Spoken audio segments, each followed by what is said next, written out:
Olá a todos, a gente está aqui para falar sobre a aquisição do UFL 1355. Tudo bem, Nardi? Tudo bem, Bia. Vamos lá, a gente fez a aquisição, vocês vão ver no relatório referente ao mês de setembro, quando a gente menciona a aquisição no UFL 1355. Lembrando que a gente já tinha feito uma aquisição o ano passado, no primeiro semestre, e por isso que a gente sempre olha a gestão, como a gente pode crescer nos ativos que a gente entende que agregam valor para o fundo e a forma que a gente consegue trazer novas áreas para o TEP. E a gente conseguiu, né? Demorou a negociação, né? Não é tão simples assim, né? A gente fez até a aprovação no relatório de setembro, a gente menciona que a gente aprovou esse conflito e a gente menciona que a gente estava olhando uma laje do FL 1355, né, Nardi? A gente já olhou tudo lá, inclusive, né? A gente está olhando tudo. É uma negociação que ela começou há 2 anos atrás, né, Bia? Isso é para mostrar como que as coisas não são tão triviais quanto parecem, né? Não são. E é um ativo super bem localizado, assim, que tem um preço bom de aluguel. Então a gente vai falar um pouco com mais detalhes.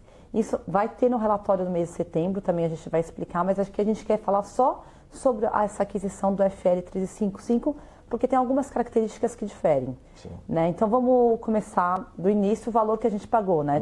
12 mil, é isso? A gente pagou 12.565 metros quadrados, valor baixo, muito baixo, inclusive, né? Baixo, até comparado que a gente fez a aquisição daquelas quatro lajes, né? Sim, a gente pagou na ocasião 19.900, que pra gente é um valor justo para lá, né?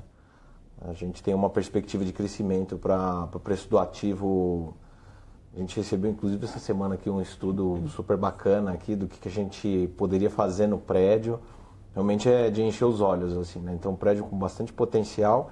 E aí a gente acabou comprando o último andar, que está alugado para a Necton, né? Que é uma subsidiária do BTG. Por isso, né, que a gente teve que aprovar o conflito aqui numa assembleia, porque, como a gente explicou na leitura do relatório, BTG comprando BTG no fim, né?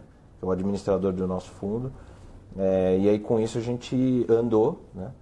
E acho que um ponto importante que a gente se vai entrar bastante aqui a gente comprou 60% da matrícula, né, Bia? Então vamos por partes. Vamos lá até a gente vai colocar tudo isso no relatório de setembro.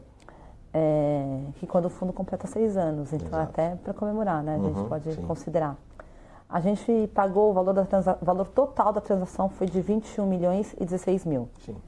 Isso é referente a 1.673 metros quadrados, que dá o valor de 12 mil e meio que você mencionou, né? Só que a gente comprou 60%, não é isso, Nardi? Se puder explicar por que o 60% e quem são os outros 40% e por que foi todo o racional dessa aquisição? A gente fez uma aquisição aqui conjunta, tá? Os outros 40% somos nós mesmos, só que em outro veículo da casa. Brincadeiras à parte aqui, acho que quem acompanha o fundo vê que a gente tem uma preocupação, assim, não só em expandir o portfólio e também trazer mais resultado recorrente, mas também o planejamento financeiro é essencial. Eu falo sempre em live que a gente tem que equacionar, né? Não adianta comprar e depois ver como resolver lá na frente. A gente sempre tem tudo mapeado. Como a gente falou, é uma aquisição muito barata, né? A gente está comprando um cap rate de 12 aqui. Porém, quando a gente olha a aquisição toda aqui a 21 milhões e a gente olha a projeção de fluxo de caixa do TEP, era algo que, assim, não deixava a gente super confortável de comprar 100%. Né, justamente porque poderia trazer ali um engasgo mais de curto prazo no fluxo de caixa. Com isso, a gente acabou fazendo uma aquisição conjunta com outro veículo da casa, que é o Telmi 11, que é um veículo que a gente tem aqui, que é um pequeno fundo multi-estratégia, que parte da estratégia dele também é comprar ativos imobiliários, né? Ele é meio que um hedge fund, né, que é bem diferente do TEP, né, que hoje investe só tijolo. Lá você tem uma mistura de portfólio, né, de crédito, de operações estruturadas, de tijolo, por exemplo, né? E com isso ele acabou comprando 40%. E tudo que a gente coloca de informação aqui na apresentação, a gente tenta separar o que é o valor total e o que é parte TEP, né? Então, dos 21 milhões, a gente tem mais ou menos 12 milhões e 600 que são do TEP, né? A diferença está sendo paga pelo nosso outro fundo. São fundos com estratégia totalmente diferente, né, Bia? A gente até tem um Q&A depois que a gente montou aqui para falar um pouco sobre isso também, né? Mas o mais importante é que a gente olhou nessa operação, os 60% foi assim, muito limitado ao que a gente vê de deixar o fundo ainda confortável com uma projeção de fluxo de caixa. Eu vou pegar 2 ganchos. Então, assim, a gente fez uma aquisição num ativo que a gente já tinha bem localizado, que tem um preço que a gente entende que é um local que vai valorizar em função das melhorias. E a gente sempre compra para deixar bem o fundo, a gente ficar tranquila no fundo. O Telme é um fundo que é bem bacana vocês darem uma olhada também, porque também está entregando super bem, né, na hora de aproveitar e fazer a propaganda aqui de RI, mas está indo super bem. E a diferença do Telme é que ele tem CRI, 70% CRI, mas tem os 30% de tijolo que justamente visam entregar esse resultado a mais e sair daquele patamar de um fundo só de CRI. Então, e essas pequenas operações para o Telme, porque é um fundo pequeno ainda, que a gente fez com Family and Friends, mas já está disponível para negociação, essas pequenas operações que dão a cereja do bolo no Telme. Tá? Então, assim, para o TEP foi super importante. E é muito importante os outros 40% estar dentro da casa, porque no futuro, o TEP tendo dinheiro confortável, a gente pode fazer aquisição, né? Sim. Eu acho que é crescer no portfólio. A gente tinha, então, 20,5% de participação no prédio. A estratégia do TEP de value add é comprar controle, né? Então, hoje a gente já é o maior proprietário do prédio, mas não detém o controle absoluto. Então, a gente ainda precisa aprovar matérias em conjunto com os proprietários. Com essa aquisição, a gente sobe para 25,7%. Só que se a gente pegar o que o Telme comprou, que no fim é a mesma gestão aqui, né? A gente ficaria muito mais próximo de 29%. A gente está crescendo, praticamente chegando em 30% de participação conjunta, né, entre TEP e Telme. Isso, assim, está dentro do escopo aqui da gente crescer participação nesse prédio, né?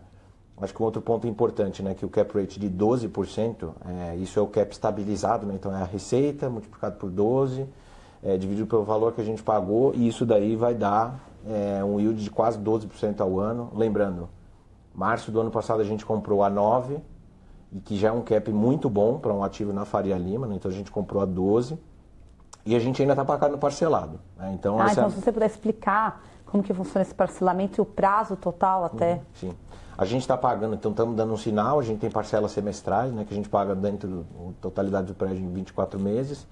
E esse Seller's Finance, que basicamente é o financiamento do comprador para o fundo, do vendedor para o fundo, vai trazer um yield ali no primeiro ano de 35%, de 19% no segundo e de 12% no terceiro, que já é praticamente o yield estabilizado do ativo. E isso mostra que assim, né? Em grandes números, né? O que significa isso? Tá? A gente até ajustou o guidance aqui, mas imagina o seguinte, a gente deu um sinal lá de 3 milhões e 800. Como é que esse dinheiro parado no caixa hoje do fundo está sendo remunerado? Está sendo remunerado a CDI, esse negócio, né? Então estava dando ali 1% ao mês, por exemplo.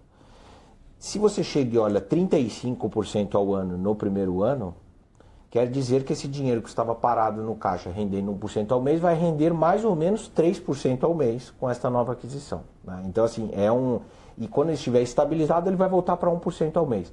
Só que aí a diferença é que ao invés de estar dinheiro parado em caixa, a gente está parado num ativo imobiliário, um tijolo, que é justamente o escopo do fundo aqui. Né? Perfeito, então, perfeito. Realmente é uma aquisição muito, muito agregadora.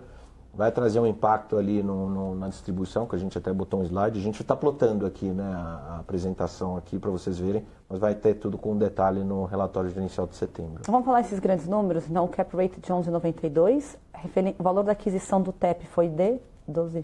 Foi 12, a gente pagou 21 milhões, do TEP foi aproximadamente 12 milhões e 600. Né? Então, a gente tem essa área locável proporcional de 1.000 metros para o TEP, o aluguel de 125, tem um prazo aí de 2 anos e meio, mais ou menos, de contrato remanescente, mas a gente está super confortável com a renovação lá, está barato, acho que até fazendo um gancho, né? A gente montou um slide aqui também para falar de mercado, que eu acho que assim, a gente muitas vezes não coloca muito isso, a gente fala mais, né? Mas é importante para sustentar o que a gente tem de tese, né? Então, assim, Faria Lima, vacância de classe B é mais baixa de classe A e assim, praticamente numa série de 10 anos, teve acho que 2 anos que a vacância da classe A era mais baixa do que a da classe B. Então mostra que é uma vacância baixíssima, né? É surpreendente. E a gente sempre bate muito numa tese de que o gap entre classe A+, A para classe B, que é o caso do nosso prédio aqui, é gigantesco. A gente está falando que assim, de classe B, o preço hoje pedido é de quase R$170, e a gente comprou uma 125 aqui, né? Já tem um potencial de valorização de quase 25% só, sim, levando o preço para o mercado, né? Agora, quando você olha em relação ao preço de classe A+, a gente tem um gap de 91%. Né? Então, assim, é praticamente o dobro do aluguel do classe A+, para o classe B.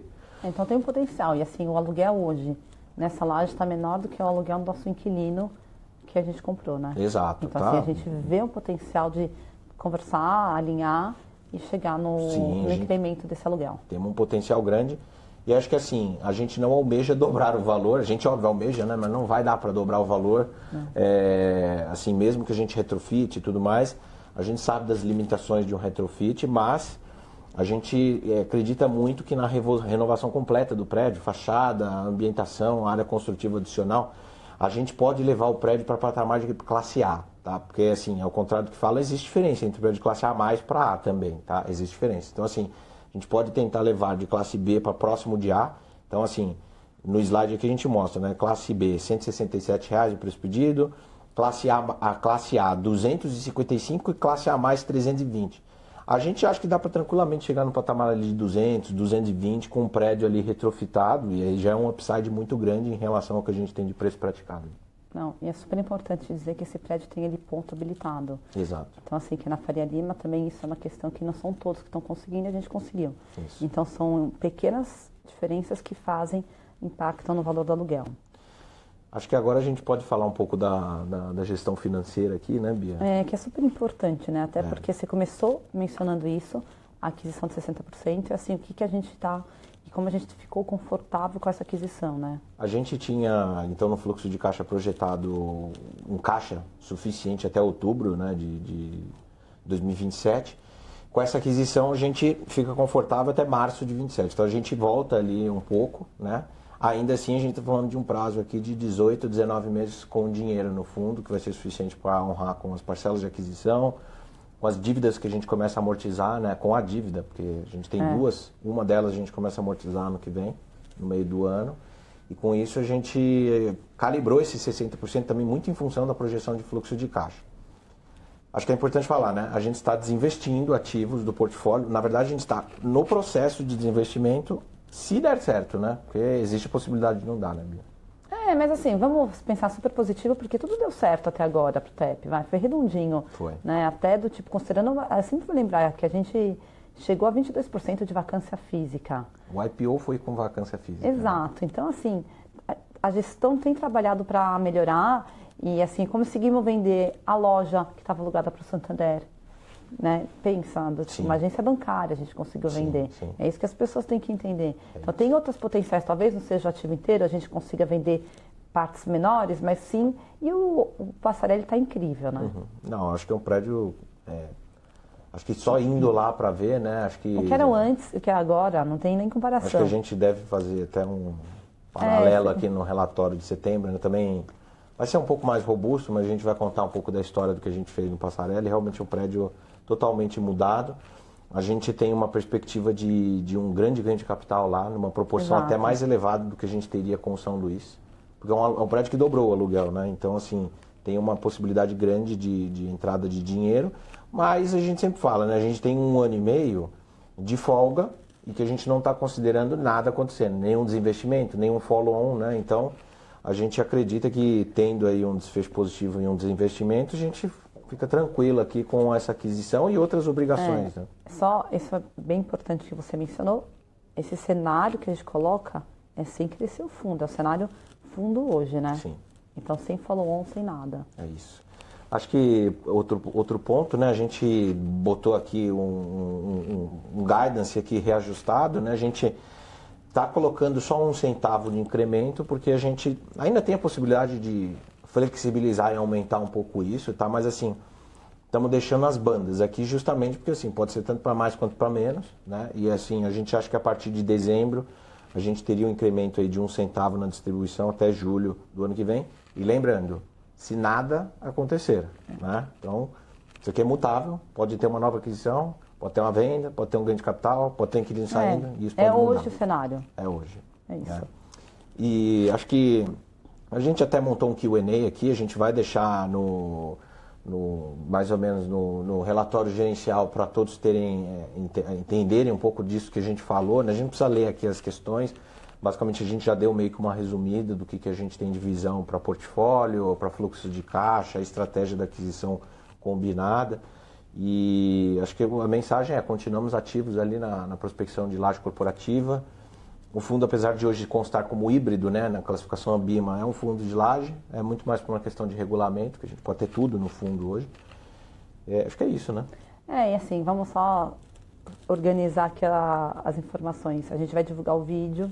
No relatório de setembro, todas as informações estarão lá também e no vídeo também. Sim. Então, vai ter 2 vezes o material. Então, assim, dá para você ver o vídeo. Ficou com dúvidas? Manda mensagem para o ri@telos.com.br que a gente responde também, né, Narder? É isso mesmo. Tá bom? Obrigada. Obrigado. Obrigada, pessoal.